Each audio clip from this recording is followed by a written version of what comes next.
talk about something simple like footwork on the reformer and clients and their quadriceps. Many people have quadriceps that are like the big stool. They like to take over everything. And when you're doing footwork on the reformer, yes, you're using front side and back side of the legs, hopefully. If you're pressing out and lengthening, you're most likely engaging the quads, but you're trying to say to the clients on the way home or the way back, bringing the carriage back home, try and engage through the hamstrings, thinking of the back line of the body. However, most people, maybe not most, but a lot of clients can't release their quads. So here's a way to just do in the warm-up, some pre-Pilates things where you're like, okay, let's teach you how to disengage your quads. So you have people look and see if they can tighten their quad.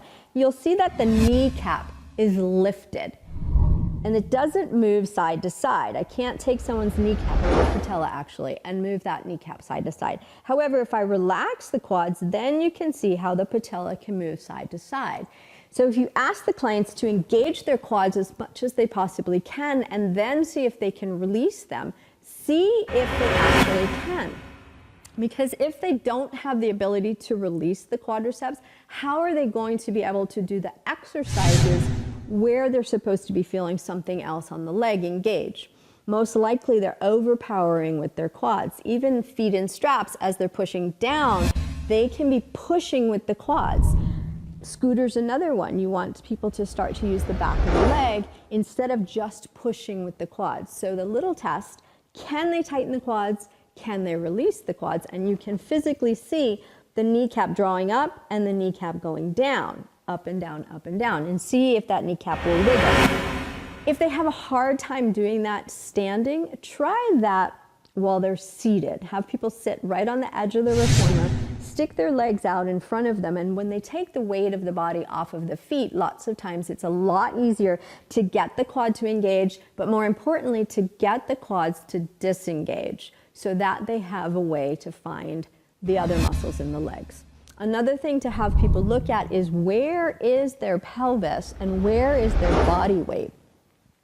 If you take your pelvis and bring your body weight forward onto the forefoot, you have no choice but to grip those quads, otherwise you're going to fall forward. So see if we can start to get people to think of where is the body weight, Can you bring the weight back over the heels, right, which are meant to have to carry most of the weight, so that their forefoot is disengaged and their quads can be disengaged. Again, that's something to think about in the warm-up phase of your class or possibly at the end phase of your class, depending on how you like to teach. But really see if they can get the quads to relax. And also, if the quads are squeezing, are they also squeezing the buttocks at the same time? Because those two don't need to work at the same time. So quad release, make sure they're not the big bullies taking over for everybody else.